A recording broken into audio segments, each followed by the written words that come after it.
What's going on, guys? This is Cade Lamb, and this is the Fear Not, Do Right podcast. As things would have it, in kind of a full circle sort of thing, I remember just talking with you about starting this podcast about a year ago out in your trailer in Texas. Time flies, doesn't it? It does. Good to be with you, buddy. So I'm joined today by, what you'd probably be considered the foremost subject matter expert on what's happening with the border, Title 42, cartels, drug trafficking, human trafficking, all that stuff. You're kind of the point man on it seems like.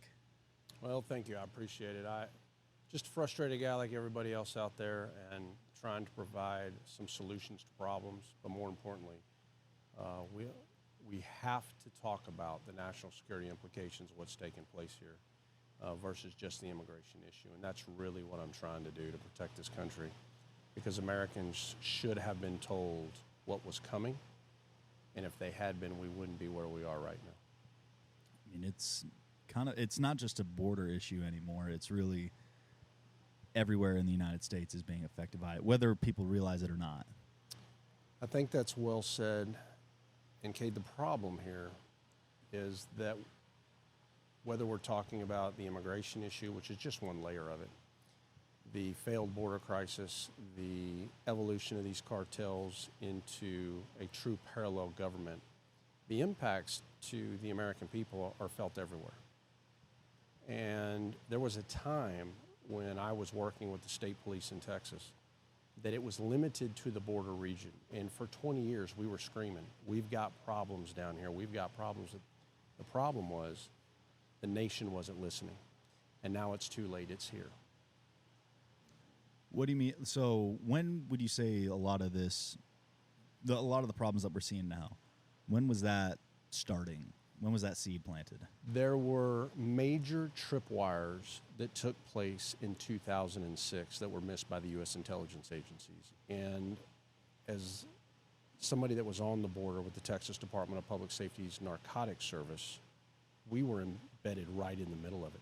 You got to remember where we were back then. Think for a second. Our nation was focused to the Middle East and what was taking place there, where we at the state level were engaged in what was happening and what was involving at the Mexico border. So the real tripwire that occurred was 2006. And this is where the Calderon administration in Mexico began using their military to go after the cartels. Because prior to that, the Mexican cartels were organized crime. First, let me tell you, too, what is a cartel? Cartel is nothing more than agreement.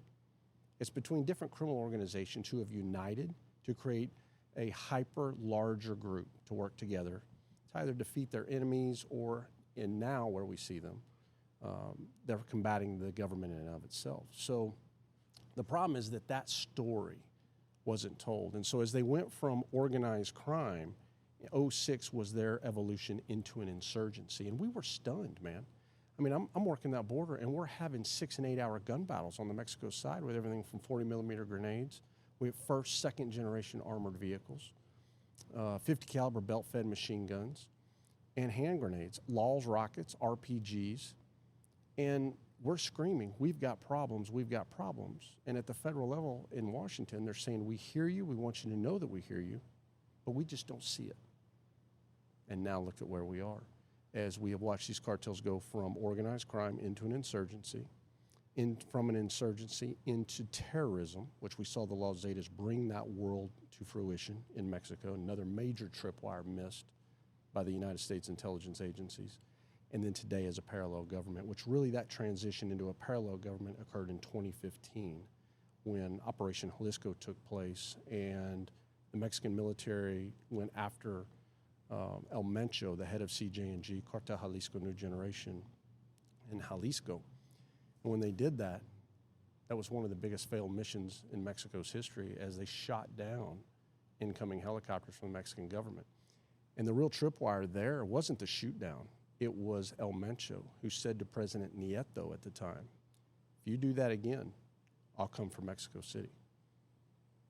And this is where we are now. And to validate that to your audience here a little bit more, look at what happened with Ovidio Guzman. Not only the first, but the second time when he was arrested. First time, you saw Culiacan erupt in hyperviolence. He was arrested and forced to be released, and the president of Mexico released a cartel member. Then, just this year, they got him finally picked up. But what did we see again? Hyperviolence and throughout Culiacan. So this is where they really are, and that has now hit us here. So what we're doing is we're talking about the symptoms: drug trafficking, overdoses in the United States, the adjustment from human smuggling into human trafficking, and the list goes on. We're not talking about those who are responsible for it all.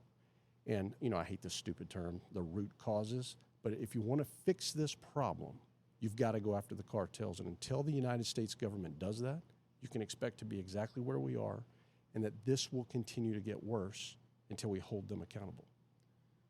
Wow. How long have you been in this border battle? See, one doesn't just see all these things all at once or pick it up.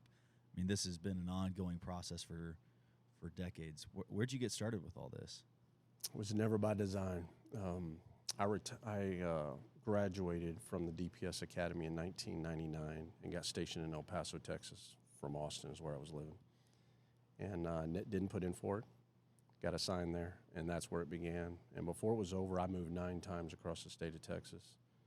And I retired as a captain in Intel and Counterterrorism Division, where I was managing a Texas Ranger program known as the Border Security Operations Center. It's a cross-border operations center. And I was managing programs all the way down to Colombia, where we were developing human sources to combat the cartels, so that the operations that we were involved in at the time was what's called Operation Secure Texas. Today, it's Operation Lone Star, as most Americans know it. But back then, we were trying to be ahead of the cartels. And so our sources, who started out very low, as they went to war, as they called it, our sources rose within those organizations at very, very high levels. And we had sources at the table with the bosses. And it was very important that we shared that with U.S. intelligence agencies to try to not only prevent that violence from coming here, but then also to try to save lives. Because as the cartel, specifically the Zetas, who operated, in Nuevo Laredo, they had become so violent, man. They were really the game changer in Mexico, because they brought 2 things. First is discipline. Second is tradecraft. In the old days, you're going to buy dope from the cartel. They would say, hey, let's do a dope deal at 7 o'clock at night, HEB parking lot. At 2 a.m. in the morning, they'd finally make their way over. They were crooks, right? No discipline. The Zetas were different. They were former special forces. They came in and they taught that tradecraft. You were going to do a dope deal at 9. They were there at 8:30 ready to go. The game was changing. I remember we bought 10 kilos of cocaine in Brownsville, and we finished the briefing before we got ready to go do the buy. And I remember one of the agents said, oh, yeah, by the way, they called themselves Z's. And I remember everybody laughing. We had no idea what they were. We didn't know. This was the evolution into what Mexico has become today. So people ask me all the time, hey, Jason, do you think the cartels are going to ever come over here? I just laugh. They're in every city in this country. What year did that deal happen? Which deal? The 10 kilos? Oh, 2004. 2004? Oh, yeah. Oh, gosh. So 20 years ago. I was an undercover narcotics agent in Brownsville at the time. Wow. The constitution for the Gulf Cartel is Matamoros, which is right across from Brownsville. And the Z's at the time, their job was they were just enforcers for OCL Cardenas. They were his security detail. And OCL, who brought them in, who was the leader, the capo of the Gulf, he would say that they were very loyal. Do you know why they call them the Z's? Zapatos. He would say, I don't leave without my shoes. Is that it? That's literally how they came up with the name. And Arturo de Sena, who was the original Zeta lieutenant who came over, extremely hyper-violent, extremely efficient. Guy would kill people and then go eat. Americans are not ready for what is coming and for what these people are doing. You have to remember, in Mexico, they have lost over 340,000 Mexican citizens since 2007. Americans are not aware. There is a war going on in Mexico. The problem is they haven't been told. And so that, for me, is really what it's all about. I'm trying to show it as somebody that has built programs to go after these cartels. And the more we illuminate it to the American people, this is how we fix it. When did you end up leaving law enforcement to get into more of the reporting and intelligence side of things? 2016, I retired in August of 2016 after 24 years in law enforcement. And I was so pissed off. I'll just be very frank with you. Frustrated. You know, I was traveling the country trying to explain to the U.S. intelligence agencies, I mean, all three-letter agencies that you can think of, most clandestine organizations in our country, I've been there to their headquarters, met with their leadership and briefed them prior to retiring. And we had a great relationship with those people. I give the agency, along with DIA, a lot of credit. The warriors on the ground who are out in the field, not at headquarters, the people who are out there doing the job. Great people, great patriots of our nation. And many of them are as frustrated as we were with what was happening, but the leadership of our country was focused on the Middle East. And part of the problem that we had back then was that everything was focused on the Middle East. And they would always tell me, you know, when I was up there, Jason, we hear you. We see it in the classified intelligence reportings, but we don't see it in the data. And in fairness to them, they weren't lying about the impact to the American people. We could feel it because I was in Texas law enforcement, working with 171 agencies from El Paso to Brownsville, collecting every bit of intelligence. And I remember every incident that was happening, we were looking at that data, just stunned. The overwhelming amount of crime from transnational crime impacting us. But at the national level, they couldn't see it. And they weren't lying either.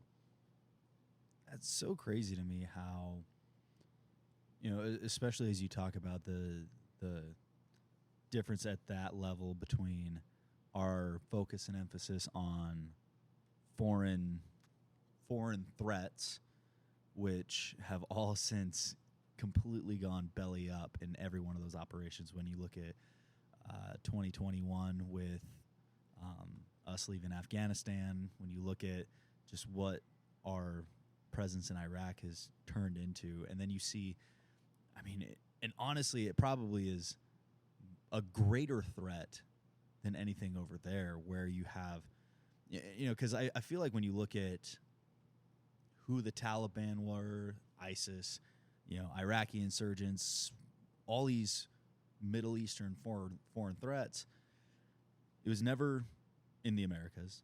I mean, you had a couple, like, very, very, very few and far between minor attacks here and there. They'd pick up a Paki in Kansas or something like that, or you know, 9/11 obviously is a big, you know, kicked it all off. But you know, at the end of the day, those were people who, you know, like the Taliban, for example. There are people who've been, like, hardened through conflict since the 80s with the Soviets, and, you know, not necessarily trained, but, you know, very, very fierce fighters and fighting on their territory. What I feel like is a lot different with these cartels is they're not just like goat herders with Soviet AKs who've been fighting for decades, but they are, like you've said, hyper-violent sicarios who, from a very young age, are being selected to have absolutely no regard for human life. I think that's very well said, and I will tell your audience that's listening right now, the Mexican cartels represent, without any hesitation here, the most significant national security and public safety threat to the American people, period. You see that in the weaponization of fentanyl, as we've gone from regular fentanyl to parafentanyl to serafentanyl to now xylazine mix that's responsible for over 106,000 deaths in 2022 and over 110,000 in 2021. The cartels will not stop. I want to be very clear here. I know them well. I continue to talk to them down there in Mexico. They are going to have to be stopped, period.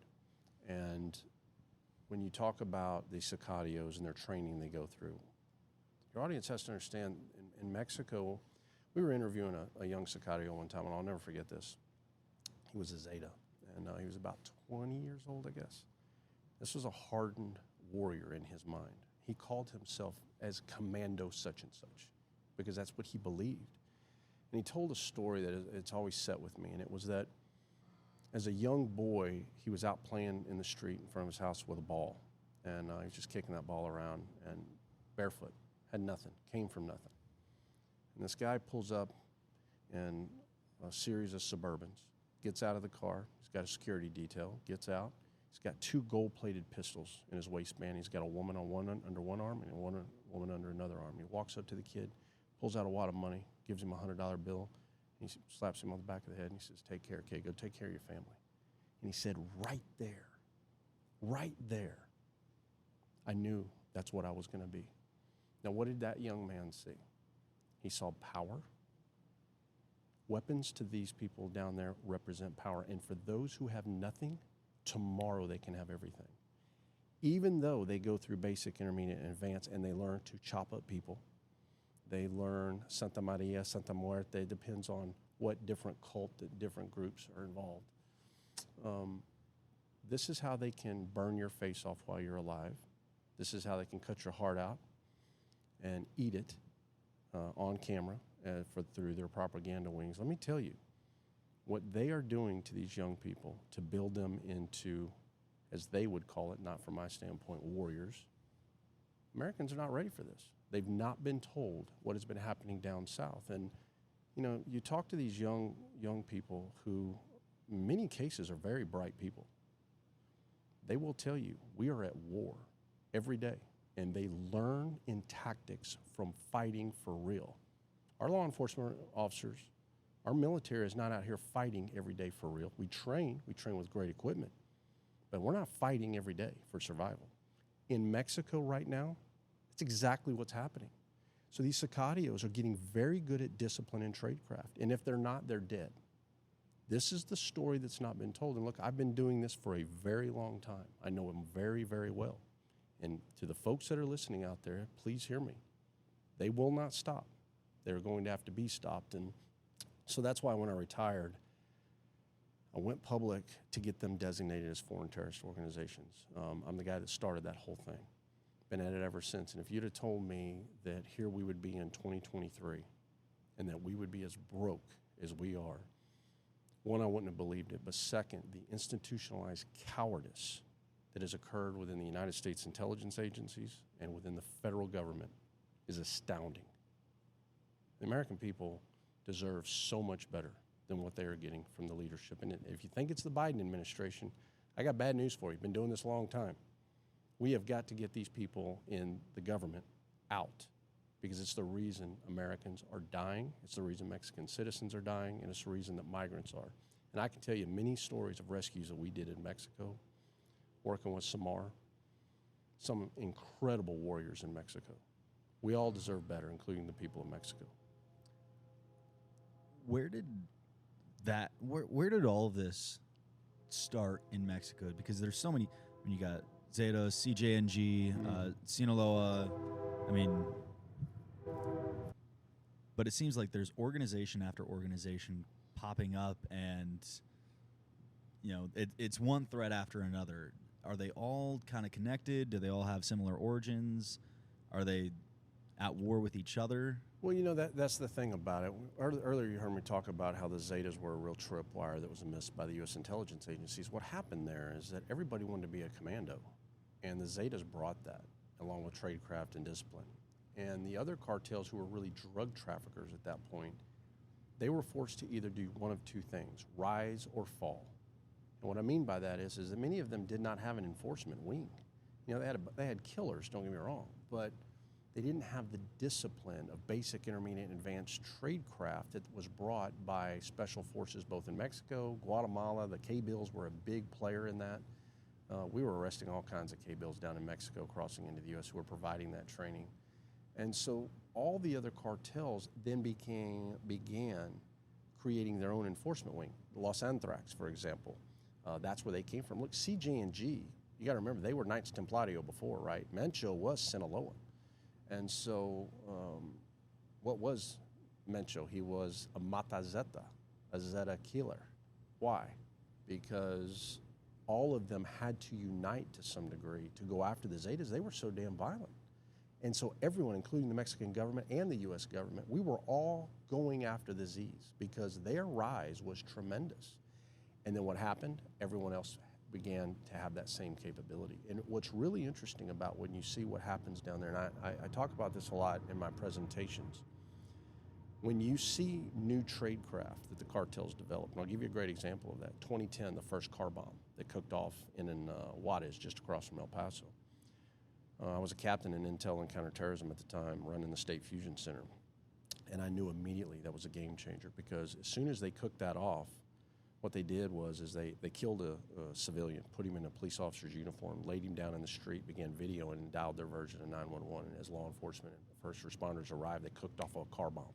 But they videoed it and immediately uploaded it to the internet. Now, where did they learn that? That's exactly what Middle East terrorists were doing. The detonation device used in that came from Colombia. They learned that from the FARC, which is a terrorist organization, by the way, designated as an FTO by the United States government. So they're collaborating, getting the trade craft as far back as 2010. The bomb that was used was a Tovex bomb. It's very powerful, but it doesn't have high yield like C4, et cetera. So the reason that was an important incident is because by the end of the year, there were 4 other bombs that went off, all from the other cartels. Because when you see new trade craft, others will have to acquire it very rapidly, because if they don't, they know the other cartel can beat them. So these are just the types of things. So when I tell you the terms like, and I say things like, they say they are at war, we have to be very clear. What they believe and what they think matters. And it's why they become so good at what they do. And when I say good, please understand, this is a good versus evil fight. You know, a lot of these cartel members are praying to the underworld. They're praying to the Lady of Death. That's how they justify what they're doing. So you'll hear me say things like, this is a good versus evil fight. It truly is, at a level never before seen. So yeah, we got problems coming our way, buddy. Would you say the ideology of it falls more to like the lower level, and then, I mean, obviously like guys at the top are just like, yeah, money, power, it's all good? You know, that's one of the things that's asked a lot about. What is the ideology here? You know, Jason, these are not terrorists, because under the terrorism definition created in the 80s, you have to have an ideology, right, against your government. Well, their ideology is power. Let's make no doubt. This is why you see Sinaloa in 54 countries around the world. Cartel Jalisco New Generation, one of the youngest cartels in Mexico, in 48 countries. Why did they rise so fast to power? Because El Mencho was married into the Valencia cartel. His wife is Valencia. So they were moving product all over the world very rapidly and quickly. So, you know, I hear people all the time, and I laugh about this, and they say to me, Jason, you know, why would these cartels kill so many Americans when that's their economy? And I laugh. We're one of many. But the problem here, Cade, is that once again, the American people have no idea the war at their door. And that's exactly why I'm doing what I'm doing. And look, this doesn't make me the sharpest tool in the shed. I just can't tell you how frustrated I've been with the lack of media attention and everything. That's how I ended up in media. That's the other thing. Never planned for this. But these failures are tectonic, and eventually America's going to wake up. The problem, though, is to what cost to Americans. Right now, who are the biggest players south of the border that are affecting all this, you know, subversion of conflict right now? Who are the top dogs? Because I know there's a lot out there. And some people, I mean, most people, especially in this region of Arizona and most of the Southwest, are familiar with groups like Sinaloa, but, I mean, there's a handful of other significant players. It's very true, but there are two that are impacting Americans through the overdose death crisis, and I kind of look at it in two versions here. First is, what are the short-term effects and what are the long-term strategic effects? And the overdose death crisis, we call them overdoses, really they're poisonings, right? But the way that the CDC counts the data, we call them overdoses, but they're not. These are poisonings, let's be very clear here. When you have lost 106,000 people so far in 2022, I say so far because we have so many dead that the pathologies are now 9 months behind before they're getting to the CDC. So the numbers will continue to rise. And you're having these numbers in families. You know, I travel the country every week for Border 911 and for different speaking events. And when you listen to the families on the Northeast Coast who have lost not one, I just was in Watertown and listened to a mom who lost both her boys, poison, dead. She's raising an 11-year-old grandson alone. Her boys were both not drug addicts. They thought they were taking Xanax and they died. I mean, the impacts here are tremendous to the country. And so when you ask me that question, I want you to know where I'm coming from with it. Very first and foremost, that means that Sinaloa is your primary problem, followed up by CJ&G. Sinaloa produces more deadly fentanyl. They're the ones that originated the weaponization of fentanyl by hiring chemists in 2018 right out of universities across Mexico. The reason they were hired was to change the analogs of fentanyl. This is how we ended up going from regular fentanyl to parafentanyl to serafentanyl. For the folks listening right now, serafentanyl and parafentanyl are so powerful. This is what we use to put down giraffes and rhinoceroses in Africa. And now our citizens are being subjected to this. And then the final one where we are now, just currently, is the beginning of the xylazine world, which xylazine is basically an animal tranquilizer. They call it trank on the streets. And if you're listening right now and you don't know what I'm talking about, just go to YouTube and type in streets of Philadelphia. Look at some of my reporting there. Kensington Ave? Man, let me tell you, buddy. I've been in a lot of heroin dens when I was a narcotics agent. I have never seen what I've seen in Kensington. Well, I heard that's the largest open black market of opium, just opiates, in the world, outside of maybe Bangkok and one other place. I don't know how it couldn't be, because the human tragedy that I saw there is absolutely unacceptable. And for our leaders at local, state, and federal levels to be doing nothing to stop this, to me, is it's treasonous. So my youngest brother, he actually he's doing a mission for our church right now in Philly, and he's had, I think, his first area where he got to serve and his current area where he's serving now have Kensington right in the middle of it. And so, he's a missionary and doing his thing like that, but he's seeing it firsthand. There's been a couple of times where he's actually had to go on Kensington to get from point A to point B, but he's seeing that tremendous effect. Yeah, and I love Philadelphia too. I think it's a beautiful city. But what has happened in Kensington is now spreading like a virus. There are people coming in from all over the country to get dope in Kensington because it's a free open air market. You can literally just sit there and watch people with needles hanging out of their arms. It's stunning, man. It's stunning. And I can't wrap my mind around how elected leaders can lead and think that that's okay. I can't imagine it. The other part of it too, though, is that when I'm there, I see it through the lens of somebody who understands these cartels very well and know very clearly that if we think it's going to stop now with xylazine, get ready. This is just the start. They will not quit. And I'll say it again and again. And, I will listen to these politicians who I've briefed many at all levels. They're pretty good at telling you what you want to hear. Mm-hmm. But let me tell you, we've got challenges here that we have got to get very bold, very tough, and go after them. And I mean go after them with everything we can. And that's a separate discussion, about, the future fight with these cartels is going to be dark network theory. We're not going to use what we did in Iraq and Iran, in Afghanistan. This will be different. Network theory is how we'll take them down. And the reason is because each cartel is different. Each dark network, how we treat them. The Zetas were easy to defeat. They were very hierarchical. Look at their background. They came from GAFE, which were basically Green Berets in Mexico. So you cut off the head of the snake there, kill Lescano, kill Miguel Trevino, get him arrested, take out his brother, and get them out of the battlefield. We pretty much devastated them at that point, right? But what was missed and why you keep seeing the failure that you see across all DOJ models is because you go after the head of the snake, you cut the head off, and then what happens? It grows back and it grows back in multiple layers. What you have to do is truly look at them as a hub, a spoke, a wheel, a mesh network, and that's about as much as I go into network theory. And then from that, you remove what we call key nodes. You have to attack all of the organization. You just attack those key nodes with full spectrum operations. So this will be a global fight. This will not be a U.S.-Mexico fight. It will be a unified command model where we bring in the best of the best from around the world. And then we attack their lawyers, we attack their accountants, we take everything from them, and then we're coming for the bosses last.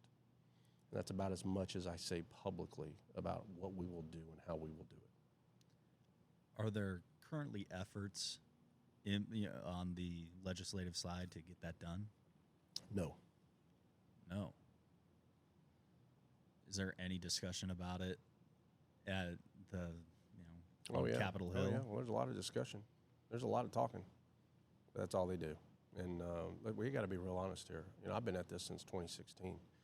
I am on my third bill to designate the cartels as foreign terrorist organizations with Chip Roy, incredible guy who really gives a crap about this problem. But he's up against a machine, even on the Republican side, even on the, I'll tell you right now, some Democrats have written some fantastic bills that I've actually called to support. And it was kind of funny. I called one of them out of New York. He wrote a fantastic bill, and they wouldn't even call me back, thinking that because of who I was and what I talked about. But his was one of the best I'd ever seen written. I don't know who his advisor was, but whoever they were pretty darn good at what they were doing. But anyway, where I'm going with that is we're not getting any traction right now. We're not getting any traction on the FTO designation. What's going to change that as far as traction? One of two things. It will not be the border crisis as we see it. It's either going to be the overdose deaths of Americans in the Northeast and in the North, or it will be this adjustment of human smuggling into the trafficking realm that Americans all over the country are feeling, or a bit of both. Maybe a mass casualty event, but beyond that, if you think that continuing to talk about the immigration issue at the border is going to fix it, I want to be very clear, we've been doing that for 20 years, it ain't going to get it done. And that's exactly why when people ask me about the border, if you notice, everything I'm doing on national news is I'm trying to illuminate the underworld, how they operate, how the Halcon network, the lookouts or the scouts, as we talk about, operate so far into our country, how they then work side by side with the alien smuggling organizations, and then the cartels to have operational control. This story hasn't been told. The American people have no idea the level of tradecraft that our law enforcement officers are up against. I mean, you see it. You know what we're up against. You've seen the Sinaloa base down south. You know what I'm talking about. Mm-hmm. Americans don't see it. I mean, I travel all over this country. The media is not reporting it. So unless you're watching Newsmax, you're not seeing it because Fox News doesn't know anything about this either. Well, that also speaks to some of the failures that we've seen in the media for the past, really since 2020. It's been significant. And, there's a lot of guys that are taking steps in the right directions, but I mean, when it comes to a global threat like this, where are people able to get the best information? Because there's so many people that I know about that are on the take from a lot of these organizations to dictate the narrative in ways that support those operations and making sure that because it's almost as if, from what it sounds like, the border isn't the solution, but it is a part of a much bigger solution to a much bigger problem. Yeah, I think that's well said. I mean, look, the border is one layer to this problem set. But until we focus on the cartels and shutting down the border, both of them, which we're going to need to do, plain and simple, we'll have no choice. It is coming at some point, right? It's not going to happen under this administration, despite any mass casualty event or whatever takes place. But we have no choice anymore. The tradecraft that they now possess, I remember the first surface-to-air missile that was seized in Mexico. People will be stunned. It was my last act as a captain. I got it released unclassified. It was seized just south of Juarez, right by our border, and our concern was at the time that as these aircraft took off, they bank when you leave El Paso over Juarez, and these young kids high shooting down one of these aircraft. So I say that to you because when you think of what the solutions are, we have to take this seriously. And if we don't go after these cartels, and I mean go after them soon with a sense of urgency, all you have to do is look to Mexico to what is coming. And you see it here. Look, you're a border state. You guys captured a great cartel base just on our border, that was being managed by the Los Chapitos cell. And look at the military-grade weaponry they had there. So it's coming. They don't care about us, and they don't fear us. That's another thing. When you sit down with these sicarios and you talk to them, it's really something. Why should they fear us? We do nothing to them. It's absolutely insane. Like you said, the lack of fear, like just the absolute disregard for for anything American, other than capitalizing on life or money or power. So, as far as how Mexico's broken down, the border's broken down, because it seems like each of these cartels has a very different and distinct personality and culture to it. Well said. Yes, absolutely right. So top of the food chain, it seems like, is the Sinaloa cartel. Down in the Sinaloa, from the Sinaloa region, from what I know, it's a lot of their culture is very tomato based. As we kind of discussed this earlier, but a lot of to do with red colors, tomatoes, tomateros, things like that.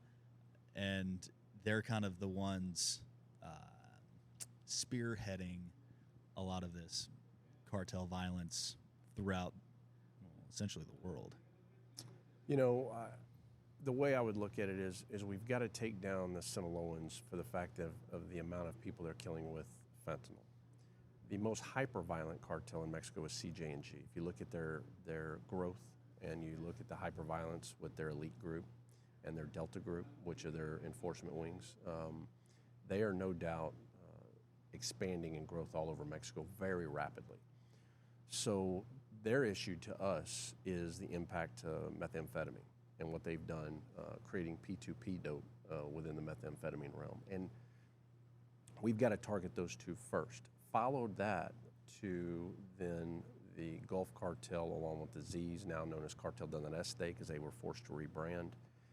But how you do that is part of the solutions, right? We don't have to go after one first, then the other. You can do all of them at the same time. And I won't go into how we do that publicly, but I will say you have to have the authorities first.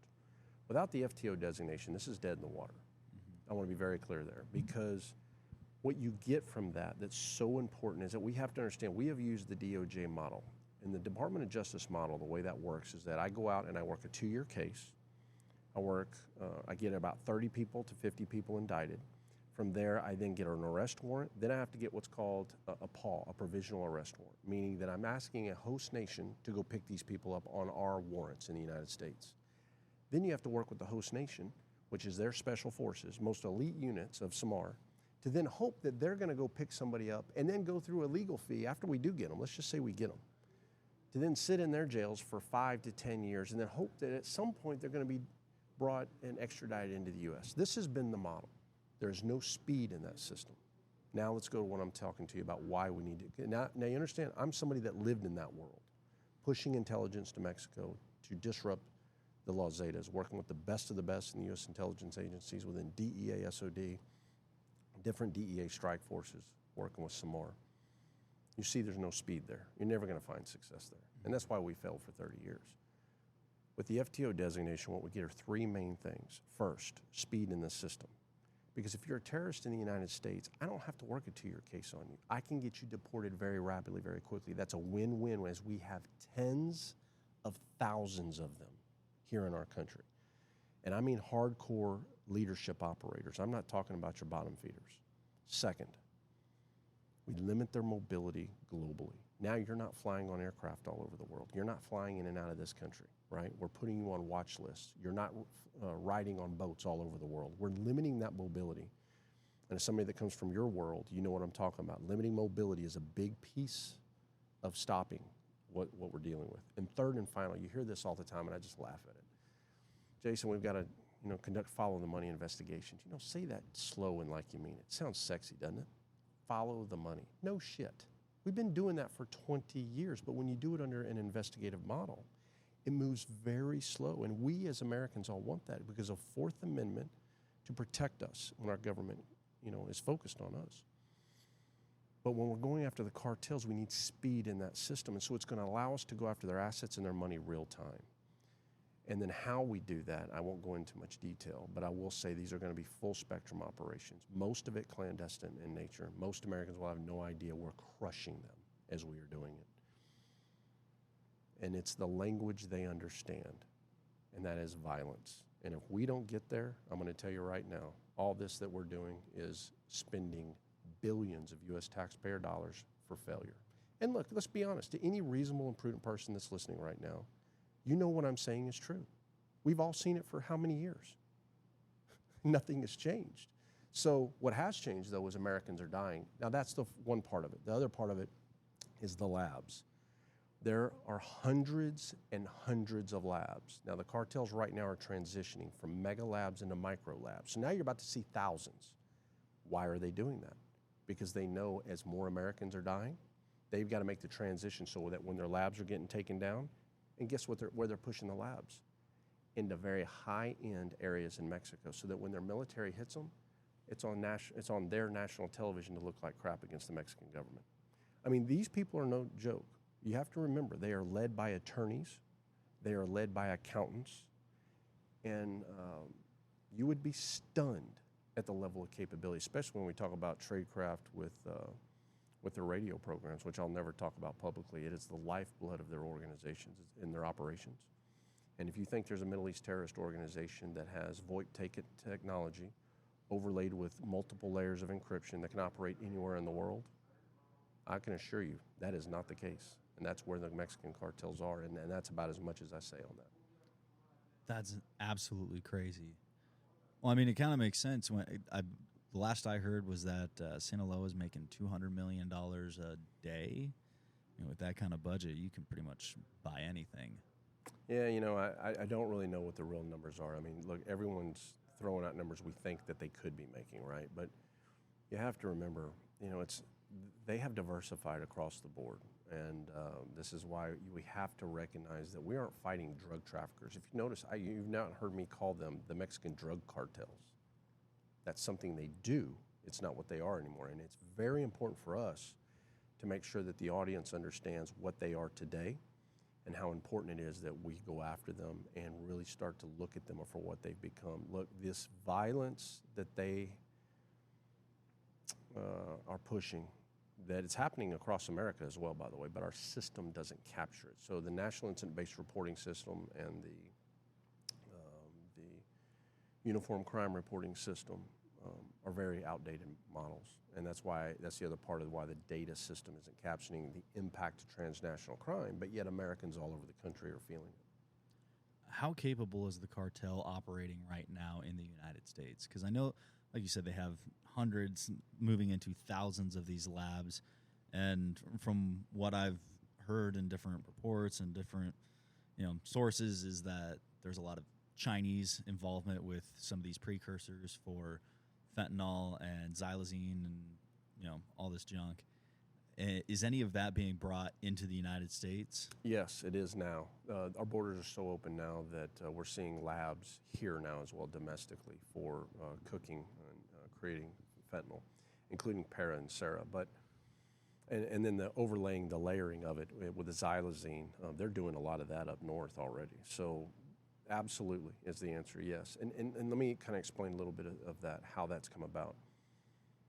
There is not a tier one gang in the United States today that's not buying their dope from Mexico. So see, that in and of itself is a major tripwire and a major change. In the old days, our bikers controlled all the methamphetamine in the United States, right? That's not the case anymore. They all work and collaborate with the cartels. So those ties throughout our country at multiple levels are there. And to give the folks an example, I was a lieutenant in Laredo Texas in over 2 major drug squads in 2009 as the war between the Zetas and the Gulf cooked off. And we had a captain with the Mexican mafia that worked for us, for a short time anyway. And it was stunning what we learned. We had no idea to the level of training that the Texas Mexican mafia was receiving, working both with the Gulf and with the Zetas as they were at war against each other. And then the hits that they were conducting against American citizens on behalf of the cartels in the United States. I mean, look, to give you an example how long this has been going on, we uncovered a cell that was getting training. They were Mexican mafia. They were getting training in Nuevo Laredo in basic, intermediate, and advanced tactics. They were going into the U.S., killing Americans because they were U.S. citizens. But yet they were doing that for discounts on cocaine. Usually at the time, you know, a kilo back then was about $11 to $13.5 when we were buying it to buy a kilo. They were getting it for $7,500, and this was a hit cell. And you know, these stories haven't been told to the American people of what's been taking place. And look, this is all going to come out. It won't come out from me. That's just not my style. There's some good friends of mine who are some of the best at this game, who are writing some books and some movies that are going to be coming out. And that story is going to be told. And for me, I'm going to fight it, and we're going to end them for what they've done. How much have you seen, I mean, you've been at this a long time, how much have you seen of, you know, it's often depicted in movies and TV shows, especially with some of the old generation stuff with you know, the Colombian cartels, but we'll say clandestine U.S. involvement in how these cartels operate with like CIA or other black organizations. Yeah, you know, all that, let me tell you where that stems from. You know, in the old days, if you go back to the 80s, the Mexican cartel, right,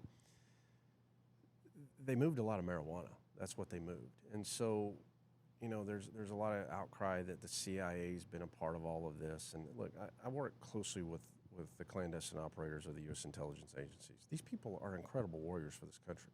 And I'm talking about the ones in the field, I want to be very clear here, not headquarters. Okay, I want to be very clear on what I'm saying here. And they're true patriots. And these men and women have done incredible work against the cartels. Incredible work that can never be talked about publicly. At some point it's going to come out. It won't come from me. And I don't, there's, what's happened though is that their evolution, the cartel's evolution, is to the most violent, hyper problem that we are facing, that Mexico has faced, that Latin America has faced, has not been told to the American people. Now they see it. Let's think about it. I mean, you can go on YouTube right now and you can see the first, second, third, and fourth generation armored cars. But we truly can't understand how they have taken over Mexico. And when you talk about corruption in Mexico, Kate, you have to understand it's the highest levels of the Mexican government. The highest levels. Now, when you say highest levels, like president, yes, like just straight up narco straight politicians? Up. You are not going to lead the country of Mexico right now. And here's the worst part. Everyone knows it. I'm one of the only guys on national television saying it. I mean, we all got to be real honest here. You're not becoming the president of Mexico today. And don't take my word for it. Just go right now and Google how many people were killed in the last national election in Mexico. Hundreds. Why isn't it reported? Because reporters are being executed down there. This is the story. And look, I'm going to say it again and again. We are witnessing the largest U.S. intelligence failure since 9/11. I want to be very clear here. I'm somebody that is risking everything to get this exposed to what's happening. Anyone can Google it and see it. What you're seeing in Mexico isn't happening in the Middle East. You know, when the first mass murders began taking place and the cartel, the Zetas specifically, began killing migrants in mass numbers, we were working those things. The 72 in San Fernando in 2010, you may remember that. All those migrants were trying to do was come to the United States, and they were executed by the Zetas who went into San Fernando in the Gulf cartel's territory. They did that killing all for one reason, because they wanted the Mexican government to come after their rivals. So they thought that it would, you know, but our sources very quickly, we knew who was responsible within the Zetas. Then fast forward to the Allende massacre. 300 men, women, and children. For those listening right now, Google it. Don't take my word for it. Allende massacre in Mexico, right on our border. Those folks were killed. They were chopped into pieces, and they were guisoed. 300 people burned alive. Burned. Their bodies missing. Burned to ash. Look up the Monterey casino attack. Worked all these things.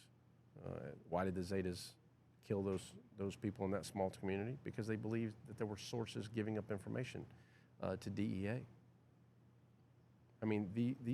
The atrocities that have been taking place in Mexico that have not gotten widespread attention, and then the failure of leadership in the United States government to act at all levels. Look, I'm not just talking about elected leaders here. You have to remember, you and I come from a world where the Homeland Security enterprise and the Department of Defense, our job is to get beyond Republican and Democrat. When there are major tripwires taking place that impact the American people, it's our job to illuminate that, period. And make sure the people in elected leadership positions take hard action to ensure what's happening now never happens in this country.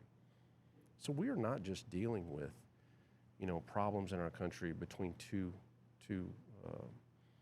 political groups. We are seeing a level of leadership failure like we've never seen. I can't get over what's happening. How can you be the DOD Northcom commander, have raging gun battles on your border lasting 8 and 10 plus hours all the time? I can take you to Miguel Alemán. I caught one myself with Lara Logan on national news and Fox News for an hour and a half. They were utilizing everything from first, second, third generation armored vehicles, 40 millimeter grenades kicking off, 50 caliber belt-fed machine guns, tracer fire. I've got it all on video. Is this all between the cartels? That's right, yeah. Fighting on our border. How can you be the Northcom commander and be silent about that and allow that to take place?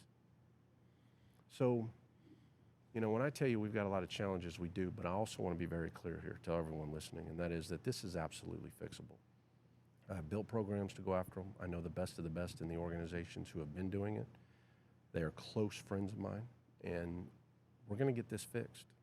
But we've got 2 years we've got to take on, at least at a minimum, before that we start. Where is Border Patrol in all this? Because I know that there's, especially recently in the last 2 weeks, they've just gone from, spread thin to, absolutely waxed as far as what their capabilities are, and when it comes to processing migrants coming through, when it comes to actually being able to patrol the border as Border Patrol would.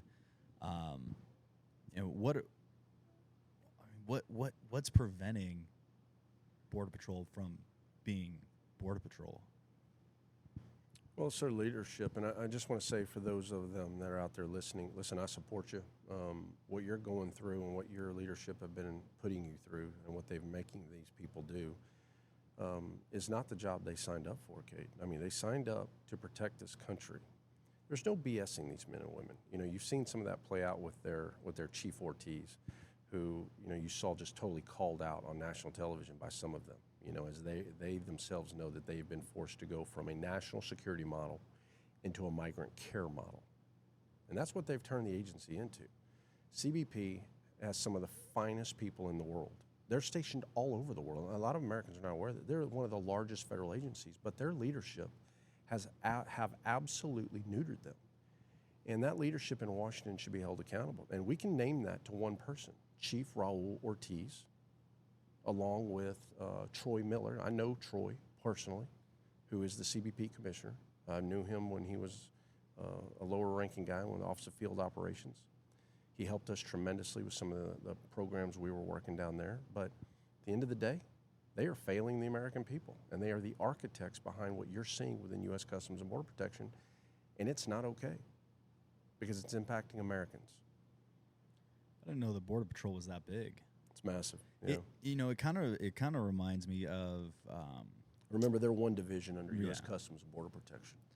Well, it kind of reminds me of how in the Middle East, going from the normal, like, we're gonna kick your ass and then plant an American flag here, going from that to coin operations, the counterinsurgency operations, where it's all hearts and minds, and how all of a sudden we went from taking all of Afghanistan, in the early GWAT, unlike any other country had ever done ever in human history, but we had absolutely cleaned up Afghanistan within 6 months. Had every surviving member of the Taliban in Tora Bora, and then all of a sudden it's like, no, we got to focus on hearts and minds. And 20 years later, we saw the effects of that. And it's same thing in Iraq, where it's like, hey, we're going to focus on hearts and minds. And it seems like Border Patrol's facing the same thing, where you have a lot of young guys, especially, somewhere between you and I, that are, hard chargers, or at one point were hard chargers, who are being faced with, hey, we're not going to actually secure the border. We're going to in-process everybody here illegally like it's Ellis Island. Listen, I think that's well said. I mean, look, they have gone from a national security model, plain and simple, to a humanitarian model, and that's what they've become. And they are fantastic people, man. I've worked with them my whole career. I was stationed on that border in El Paso. I was stationed on that border in Brownsville. I was stationed on that border in Laredo, Texas, and then did operations with them, pushing intelligence to Mexico when they had great people down there. Look, we rescued 52 migrants about to be executed by the Los Zetas as a direct result of analysts within CBP down in Mexico City. Let me tell you, there's some great people there. But what the leadership has done to that agency is incredible. And Americans are watching that play out. And I've never seen morale this low. I've never seen an organization changed the way they have. And it's like you just said, leadership matters more than anything. It matters. You create the sense of urgency in an organization, and you set the vision, and you set the priorities. And the priorities that have been set by Chief Ortiz will be looked upon in the history books as a major moment in American history that is going to bring upon decades of decay. And we need to never forget who those architects were, not only within CBP, but within the administration, for what they've done to this country and for what they've done to Americans. What does accountability for that look like? I think that's up to the American people, because we don't know truly the impact to what degree yet, but we're going to feel it in the next 5 years. And I want you to remember that I said this, because you and I will still be talking about this in 5 years. And that is that every law enforcement agency in this country will be focused on the trafficking of people through debt bondage in a way we have never focused on. You have to remember, I've been in law enforcement a long time. We have not had a human trafficking problem in this country. We were protected by our oceans. Now, what's the validator to what I just said? We didn't even have this crime on the books. In Texas, we did not have a human trafficking crime on the books until 2001. Most states in this country, we didn't have a human trafficking. Now, we've always had prostitution. We've had commercial prostitution. But that's different when someone voluntarily is involved, in sexual acts for payment on a voluntary basis, right? They agree to that versus having to do it involuntarily. We're in a whole new realm here, whole new game. And what has happened now is we've gone from the cartel's influence to the smuggler's influence to a tier one gang in the United States influence to a street gang influence, now to bottom feeders, pimps, who are doing this across the country. And what that will evolve into, like we're seeing, is where we go from people from foreign countries into U.S. citizens. And we're seeing that play out all over the nation now. And so the game has shifted. The problem, though, is that the impact of transnational crime has not fully been, it's been documented to the American people, although we all feel it. See, that's one of the things that's always perplexed me is, there's this huge human trafficking and sex trafficking operation happening across both borders, both the southern border and the northern border. Where the hell are these people going? That's one thing I never got. It's like, who is it? And I know you've had conversations with guys like Craig Sawyer and some of those NGOs that are really attacking the human trafficking side of things. Oh, yeah. But great work by Craig. Like, what is going on with, like, how do these people, like, where do they turn up or where do they not turn up? Well, let's look at data because I'm a big data guy, right? Doesn't matter what I think, doesn't matter what I feel. What does the data show? For the folks listening, if you go to U.S. Customs and Border Protection, you look up the unaccompanied alien children, they have had over in just the last 6 months 70,400 unaccompanied alien children. Now, they're not returned back to Mexico. They're brought into the United States, and from there, where do they go? They go from Border Patrol's custody to Health and Human Services custody, from there to every state across this country. You're going to tell me that there's not going to be any mistakes there? Of course there are. We have no idea where many of these kids are going to end up. There aren't any agencies big enough, Cade, to handle these kind of numbers and influxes. And I just gave you a number of 6 months. And those are only kids that are being actually processed and documented That's by correct. Border Patrol. And absolutely right. And so when I tell you that there's not going to be an agency in the United States that's in law enforcement working human trafficking, get ready for what we have done to this country. And I'm telling you that as somebody who has specialized in crime and its involvement for many, many years. You know, before I retired, I tried to stop all of this. I was honored to be able to lecture at the Naval Postgraduate School in Monterey, California, to the Center of Homeland Defense and Security, where you train SES levels in the government at all levels. They're the best of the best, the folks that go there. It's become the new FBI National Academy. I trained there for 6 years because I thought that if I could train the next generation, that this would be the win. And when that didn't happen, that's when I went public and really doubled down on what we're doing now. And so, look, we have major challenges now because the government has not acted. The media has not acted to illuminate what's happening. And it's put us in exactly the position that you see us in. And the real indicator here, again, I'll go back to, is what these cartels have done with fentanyl and the deaths of Americans. It's just one angle of it. You're going to see that violence that you see in Mexico and that tradecraft here. It's already happening. The problem is that those murders, and I'll give you a great example. One of the first murders that we ended up working that was very significant, I'm a captain in the Border Security Operations Center, and some of my human intelligence guys came walking in. They said, "Hey, we got a problem." So what is it? He said, "The ranger down in Port Isabel just called. They got a body floating in the intercoastal with no head. And it's been gutted from the navel down, and the entrails were pulled out of the body." I said, "Yeah, that's a problem." So they want help. So we started working with our sources in Mexico, and we solved that case in about 4 hours. Sure enough, the victim was stealing loads of cocaine that he'd been putting in spare tires to go throughout the country. And he was stealing from the Gulf Cartel, so they had him killed. The guy who killed him was a Border Patrol agent who was working for the Plaza Boss. Now, this is well documented. Anyone listening right now, go look up Joel Luna, Border Patrol agent, who was an illegal alien, became crossed into the country illegally, became a military soldier, then became a Border Patrol agent because nobody did a proper background. He had access to all of our sensors, and when we arrested him, we ran a search warrant on his house.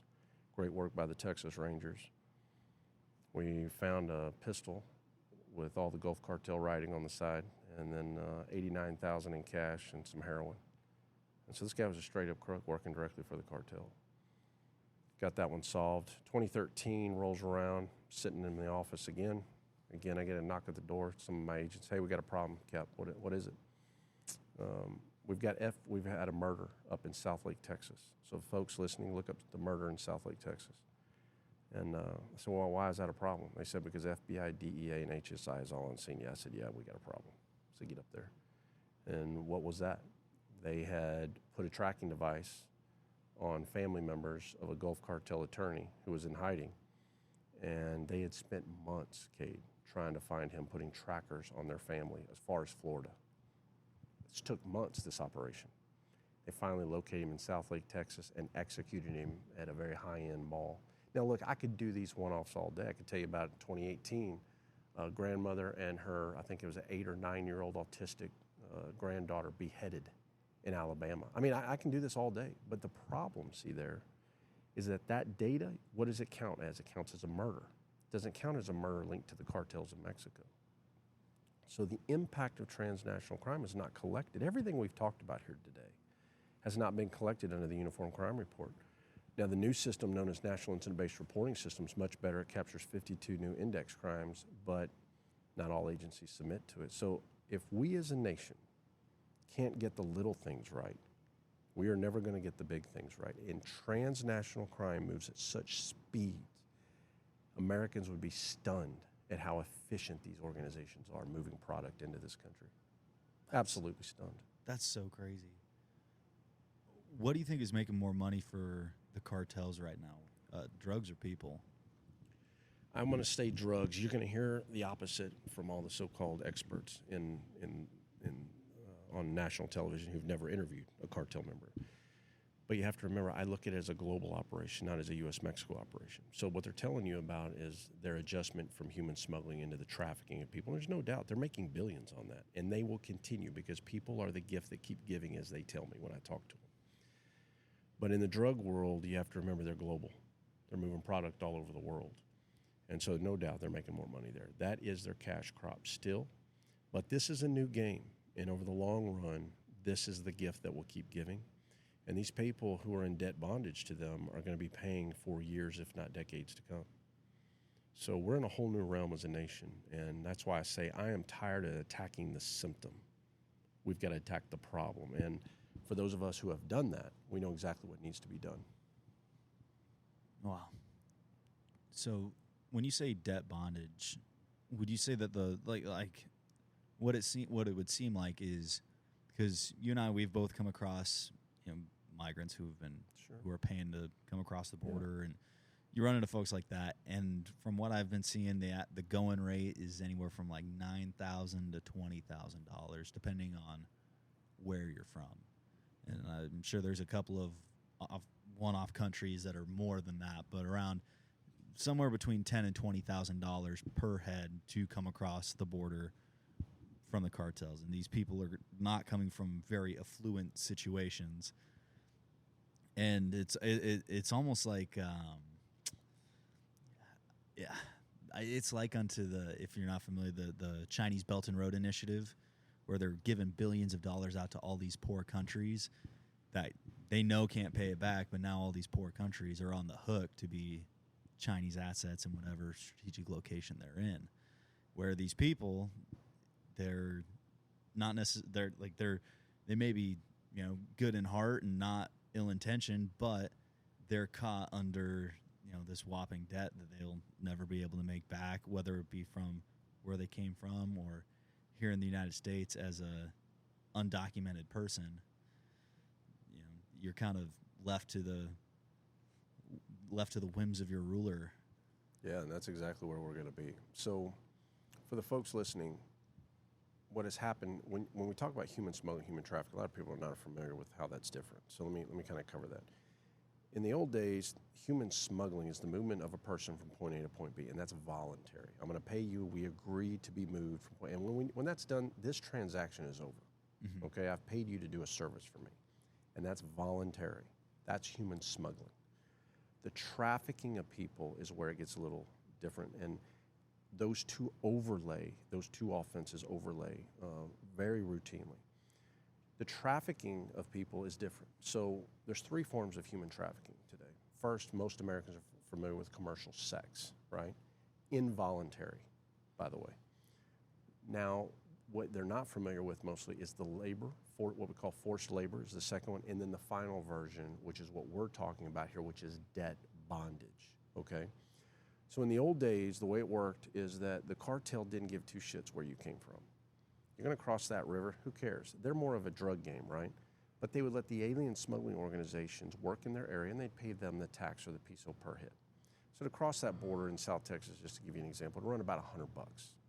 And that transaction's over. Now you're on your way. When the Biden administration began doing what they were doing and they were seeing such an influx of people, they were stunned themselves. And I was talking to them the whole time about it. But they couldn't keep up, just as Border Patrol didn't know how to keep up with all these people, neither did the cartels, Kate. So what they did is they created a process, and they began charging extraordinary fees. I'd never seen anything like it. If you're a Mexican, and I'm giving you just averages right now for the Cartel de Golfo. Every cartel's different, how far you're smuggled, all of that determines how much you're charged, okay, and your country of origin. But on average, they adjusted to $2,500 per Mexican citizen, $3,000 for a Central American, $5,000 for a Chinese, and for Middle East or for Russians, $9,000. That's to cross a river that's as wide as this little area right here. None of those migrants had that kind of money. So what happened? They put a wristband on them. They literally were so damn emboldened. We broke that story in February of 21. They began putting wristbands on men, women, and children. That determined who had paid and who had not, or at least set up a process to pay, right? So now they crossed into the United States. We shipped them through this belief that this was going to be the best way. We shipped them throughout the country, and we spread that virus all across our nation. Now these people are forced to pay back that debt every week or every other week on average, is what I'm told. This will go on for years, if not decades to come. We've never been here as a nation. So when you hear me say things like, what is coming is going to be something we've never seen before, it's because of what these cartels have done. And people in the North are not aware of it yet. We're feeling it now in the South, but in the North they're not. And they're going to be. So this is the model that the cartels have taken on. And that's where the belief comes from, that there's more money being made there than there is in the drug world. And that's because that's a new thing that's hit. But again, I go back to, you have to look at them in the totality of what they have become and how they're operating globally. Now, how has all this been affected in the last few weeks with Title 42? Title 42, and what we saw, it gets pretty technical, but what happened was in December was the game changer. December is when they created the CBP1 app. We were at 256,000 apprehensions in December. By January, that had dropped to 150,000. Why? Because as the Biden administration announced that you could fill out the CBP1 app, people remained in Mexico. It wasn't that they stopped coming, right, into Mexico. It was that they held. So as Title 42 was set to end, where did we begin seeing these surges in numbers, 10,000 plus a day, right, coming week after week, day after day, surging into the country. And that was from the frustration of this CBP1 app. That's where the fear came from, that Title 42 ending back into Title 8 we were going to see massive numbers. And we did. What you're hearing from the national news is, it didn't happen. Well, I don't think people are we were averaging over 10,000 known apprehensions a day, never mind gotaways, Cade, and never mind the ones we have no idea about. Yeah. And most of the national media didn't cover it. You had just a few news organizations really covering it and on the border. I was there in Brownsville, Texas, when Texas DPS, Texas National Guard, truly repelled an invasion. I got it all on video. And it was a pivotal moment in American history that for the first time a state stood up against a government and said no, and then pushed those people to the ports. And what did they do? They moved to Reynosa, tried to surge in McAllen. Again, they held the line. And now we're seeing them move, massive numbers moving into Del Rio right now. So we've seen some true historical moments where a state has stood its ground, but the damage, from already the numbers that have come in is there. What area has been getting hit the hardest since the lifting of Title 42? Right now it is Tucson in the last 4 days. Prior to that, Del Rio, El Paso, and Brownsville in just the last few weeks have seen. And really December is when we saw the massive numbers shifting up for El Paso region. Interesting. How come, it feels like there's no coverage or maybe no activity in places like New Mexico or even California? How is there not? They're Democratic states. They're not going to let you get in there and see what's happening. I don't even try to go very often because of that. They're wide open. And so there are very few. Let me give you a really example here. The reason I come to Arizona and the reason I go to Texas, DPS, and Operation Lone Star to illuminate what's happening is because there's no one doing what Pinal County is doing, and there's no one doing what Texas DPS is doing to hold the line and illuminate it. So by embedding with law enforcement, that's the best way for me to show the American people what lawmen are up against, because they're on the front lines fighting it. CBP, U.S. Customs and Border Protection, is not going to allow us to embed with them. That's the policy of the administration, right? So you don't see media with them. and that's why you're not being able. They're trying to hide what they're doing, and it's to me it's atrocious. What is it that these federal organizations are trying to hide? Because you and I have talked about this, and you've seen a little bit of it even just in your recent trip here to Arizona.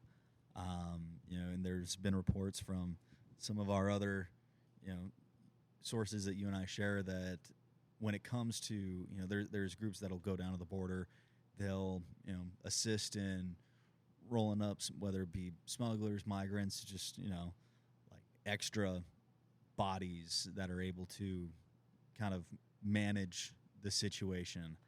And instead of putting the fight to any sort of criminal activity going on down there, they're really going after anybody who is a U.S. citizen in that region. It's true. I will tell you that, law enforcement is very concerned about, especially from the CBP side of it, as we've all seen. They're very protective of their operations, what they're doing. And the truth is they don't know who's coming down to some of these most remote regions and who you are, right? And so there's a lot of fear there that, are you a smuggler? What are you doing down here? Nobody comes down here hours away from any, gas station. They don't know who you are. So that's why when I go down immediately, I call their talk. I tell them who I am. I identify the vehicle I'm in. I'm trying to get that out. But look, at the end of the day, law enforcement is going to be forced, as these failures continue to rack up, to build liaisons with private people in the future, in my opinion. And it's going to have to be that way because they're failing. That's the truth of it. They're failing, and they're going to have to work with, there's a lot of great citizens who want to protect their country, and there's means to do that. And I don't understand why, when you're failing so badly, you wouldn't be willing to allow former law enforcement or former military who have specialized training, and even if they're not updated, then you can provide that through use of force training, the use of force continuum, deadly force, what's authorized and what's not, and have them conduct LPOPs, just as Texas National Guard does, and report to Border Patrol where they're seeing activity to try to help hold the line and protect the American people. And you're going to see that in the coming years. We're seeing it now, already starting to evolve. But you've got to show proof of concept, and as the failures continue to stack up, you're going to see more and more of that. Well, I know there's kind of a bad rap with a lot of that, with some of these yahoos that go down that think they're going to, roll up some smugglers that end up having $1 million in cash trying to move it across the border, and they kind of are, like I said, down there being yahoos. Well, there's a bunch of nuts out there, let's be honest, want to come down and play war, and you can't do that, you can't do it, plain and simple. And that's why I'm a big believer that there should be programs that are created within law enforcement to mitigate that, but also to get good people who want to help protect their country and work side by side with law enforcement and do anything they can. And I think that's a model that's coming, because the model that is we're involved in right now isn't working. Yeah. Well, I know that just from what I've heard from discussions with Border Patrol agents, some of the things that I've heard from, talking to a couple border agents and liaisons and, dudes is, I've been able to plug in and kind of, I don't want to say get my ear to the ground, but just like have some of these discussions off mic or whatever. There are actually what would look like armed combative units of the cartel, not just in the Mexico side, because we've seen that on the Mexico side, right? You reported on that a few months ago. These built-up pill boxes with, like this gen, whatever this generation is, this gen military capabilities, whether that's, they had belt feds, 40-millimeter grenade launchers, fully automatics. Most of it were, from what I saw, it was a lot of M4s, AKs, and H&K G3s. But, I mean, when you're packing 7.62 by 51, like that is a battle cartridge, right? And when you have belt feds, that is, people want to talk about ARs being weapons of war and whatever. And it's like, yeah, they are. But it's a big difference when you got a belt fed, a 7.62 belt fed looking at you. Yeah, absolutely. And not only are we seeing that on the mics on the Mexico side, but beginning to see the staging of that on the U.S. side as well? Well, let's talk about it in detail here for a second. Let's just talk about a couple incidents that have happened. First, let's go to your state here in Arizona. Last year, what did we see? We saw a posting on social media of a 50 cal sniper rifle on the dashboard of a vehicle with two crooks fully kitted. They had an M4, they had an AK-47, and 3 Glock pistols. They're driving down Interstate 10, heading into Phoenix, and they passed 2 Arizona troopers. Now, that's documented. We got that out nationwide. That is occurring on U.S. soil. And talking to law enforcement, they were Sinaloa. So there's your great example that it's not coming here. This is not something that could happen. This has been happening. Now, let me take you back to 2020, the Hebronville incident in Texas. I broke that story. That was where the Gulf cartel, over 80 miles into Texas, was moving a high value, what they call a high value, meaning a cartel boss, along with some other people. And they were doing a handoff from one location to the next, and they were heavily armed. Police lights on the dash, just like you would see their operations in Mexico. And as they exit the vehicle, they exit with heavy weapons, protecting that commodity. 80 miles into Texas. It's not a matter of, are they coming? They are here. They are among us. And this attitude that we have of what could be is why we have lost 100,000 Americans, and how we are not acting against that is still stunning to me. So I want to be very clear when I tell you that they're here, they're in all 50 states. These are not just people that are here to deal some drugs. They're heavily armed, heavily trained, and they don't run around with a Born to Lose tattoo stamped on their forehead. They have tradecraft and discipline, and they are very good at what they do. Where are they getting supplied with some of these resources? Great question. How the hell are they? I mean, do you know how much I have to work and spend to get some of the capabilities that these cartel guys are just getting? This is another major failure here. When I know, like Ivan Guzman down in Culiacan is protected by several surface-to-air missiles. Yeah. Along with after his brother was arrested, and we know he had over 200 Sicarios on an exterior perimeter and 50 on his interior perimeter. These people are no joke. And so if you're going to get them, you're going to have to do a lot of air-to-ground operations. But where do their military-grade weapons come from? What the media will tell Americans is that it's all what's coming from the United States to Mexico. And that's not a lie. What they're talking about, though, is what you and I could go out and buy in with our Second Amendment right? And then from there, they use what is known as the hormiga, or ant trail, to smuggle those weapons and ammunition south. But that's, again, what the media is telling the American people. Now let me transition to the military-grade weapons you're never told about. The surface-to-air missiles you're talking about, the RPGs, the light anti-tank weapons, the 40-millimeter grenades. Guatemala has been a major player in the movement of military-grade weapons. They buy them from all over the world legitimately, including in the U.S., but where the failure falls, they buy them from Israel, South Korea, and the list goes on, right? But where the failure lies is in their corruption within their armories. And so a lot of that for years, when we do the serial number checks on the military-grade weapons that no one talks about to the American people, and that what we fear is the military-grade weapons that have been moving north. And again, what is the American public told? It's all your Second Amendment rights causing so many problems in Mexico. And by the way, while you're listening to this, you're also not told that all those people who are buying those weapons in the U.S. are all smugglers for the cartels working directly for them. They're not U.S. citizens who are, just living their best life sending weapons to Mexico. That's not how it works. These are all people who are directly linked to the cartels. Now, what they do, though, is they bring in their brother, their sister to go into these places and buy guns legally, and then they break those guns down and they smuggle them south. That's how it works. But again, I want to be very clear to the folks listening.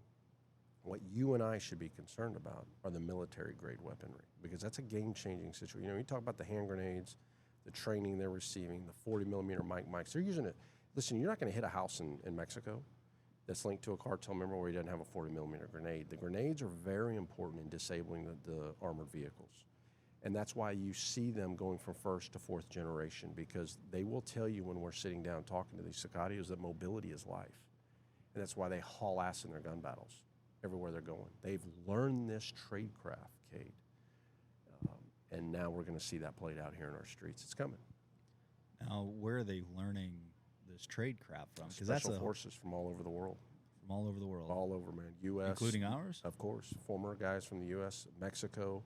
The GAFE really played a hell of a role there for a while. And then the K-Bills down in Guatemala. So they're coming in from everywhere. The FARC, which is a foreign terrorist organization, by the way, they're working very closely with CJNG.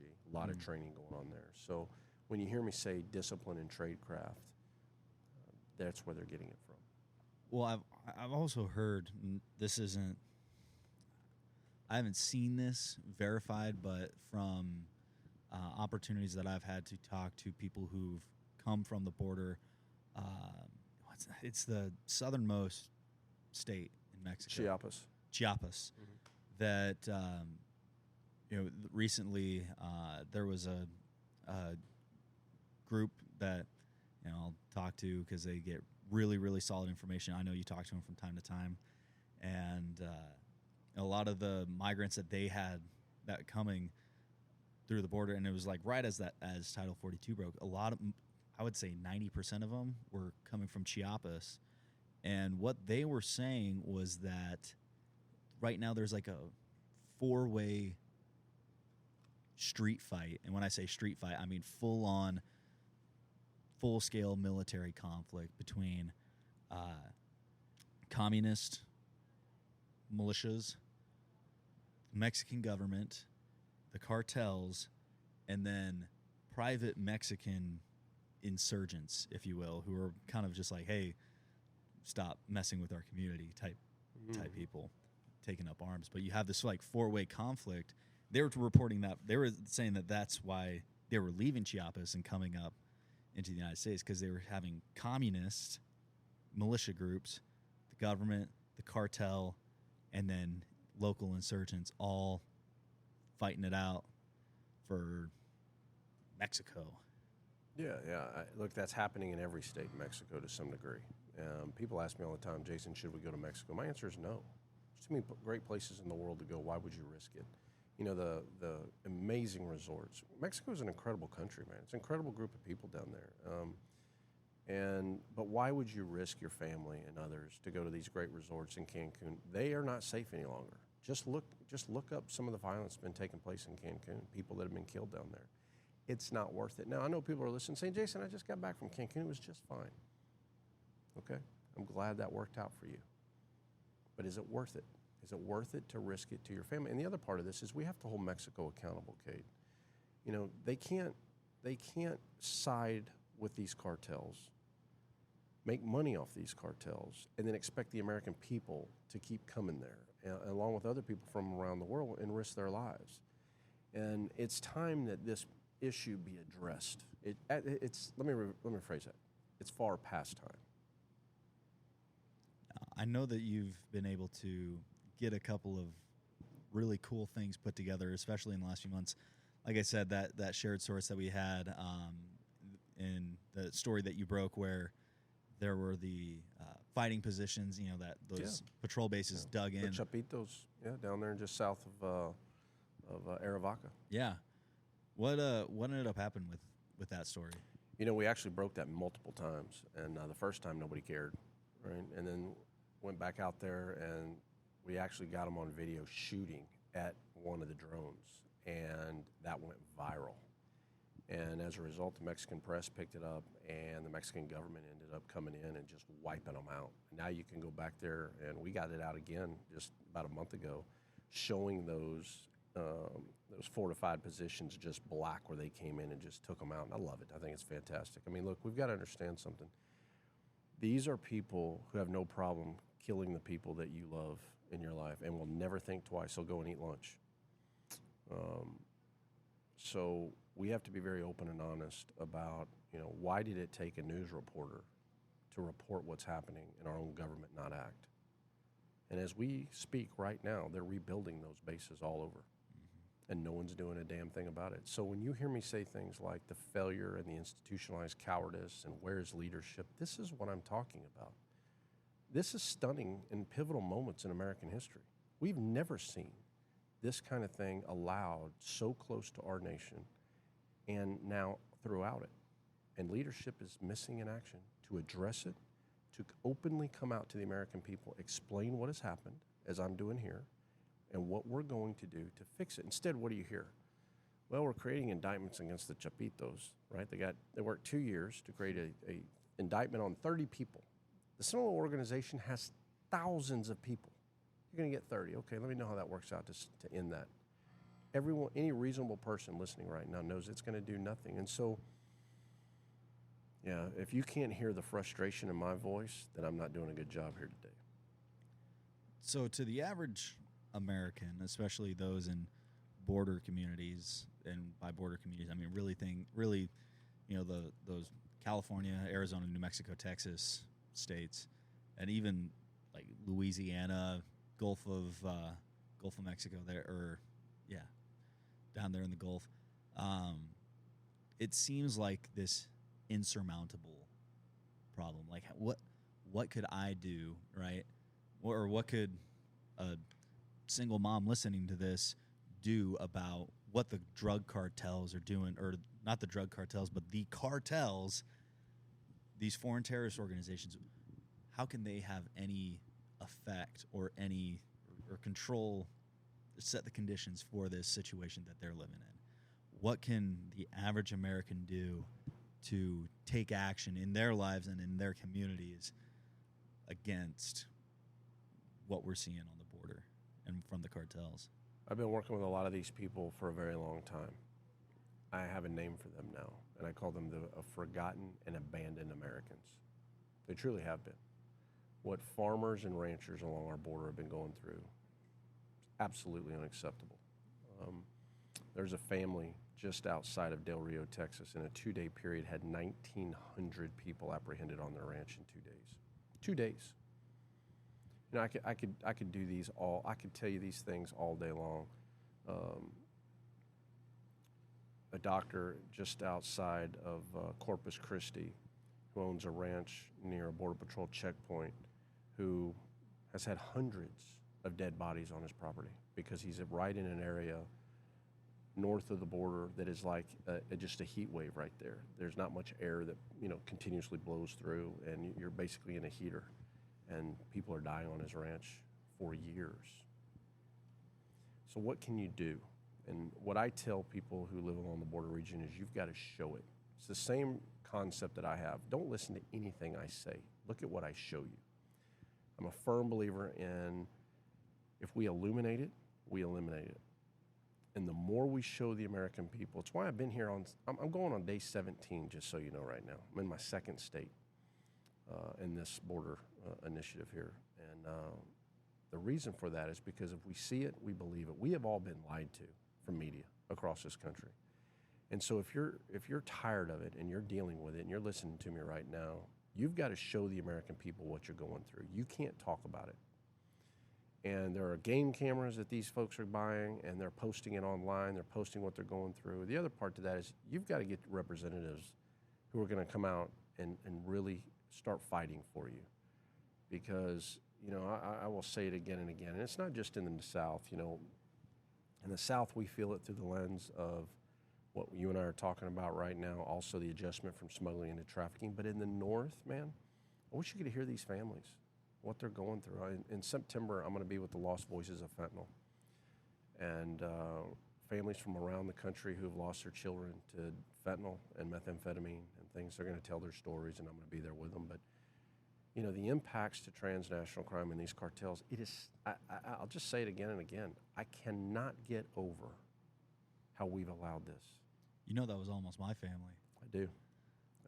You were, graciously enough, you were there at my brother's funeral, and granted, he didn't die from it, but it was definitely something that he took head on, not in a good way, but he ended up overcoming it, which, says so much. Speaks volumes. Yeah, speaks volumes. We have to understand, this is a second layer addiction issue. Yeah. Americans are not, we still look at this for the most part, Cade, through the lens that, you're a drug addict, right? That is not where we are. These drugs are not a drug. They're a poison. They are so addicting that many times when you take it for the first time, there's no getting off of it for the rest of your life. That's why we're seeing. I was talking to a friend of mine who's a senior DEA agent up in Philadelphia, and he's meeting with a lot of people who live and breathe this up there in that area, and who meet with a lot of these people who are addicted. And there is no data on this. Where we are right now with serafentanil and with Trank, which is xylazine that's overlaid, there's no historical data here. We're in an area we have no idea about. And that's why, like right now, I don't know if you're familiar with what's been happening. They're developing lesions all up and down their arms, and they're having to cut off limbs because of the xylazine mix with fentanyl. This is all so new. The impact to the human body is unknown.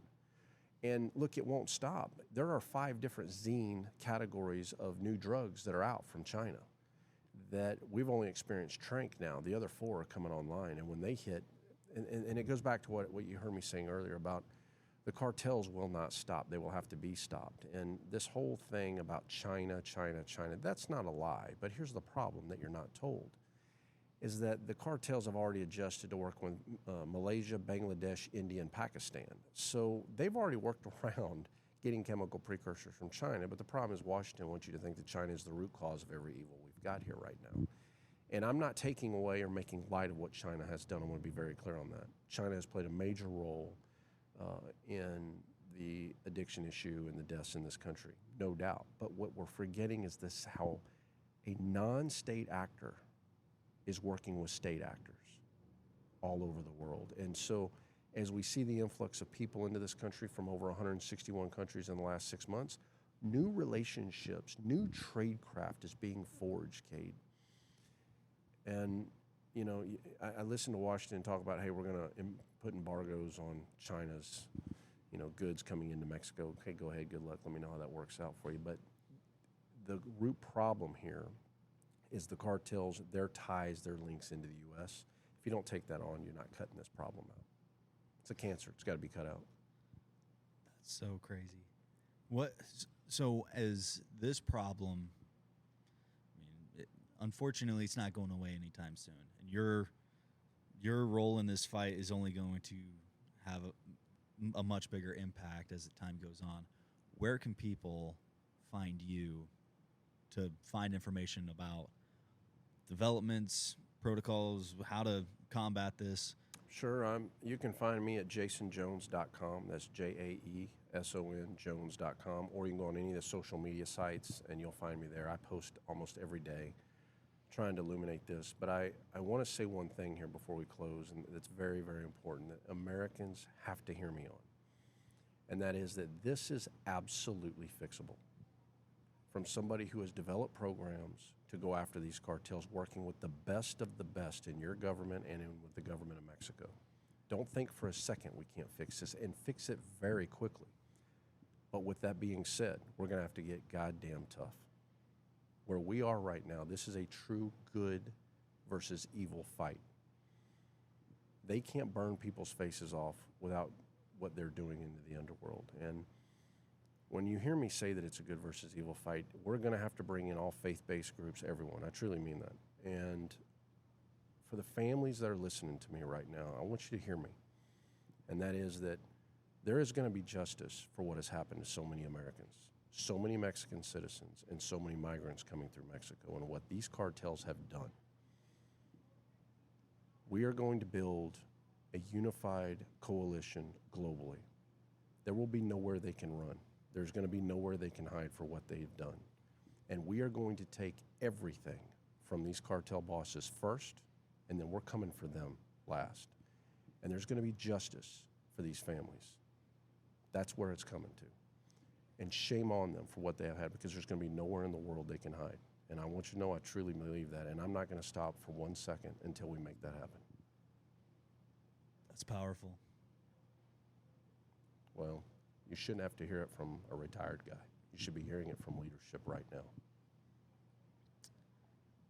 Well, there's only one thing we can do, and that's attacking it head on. And like you said, putting those people who are going to fight that fight in the places that that fight needs to be fought, which is, unfortunately, legislatively as arduous as a process as that is. But, like you said, that's going to enable.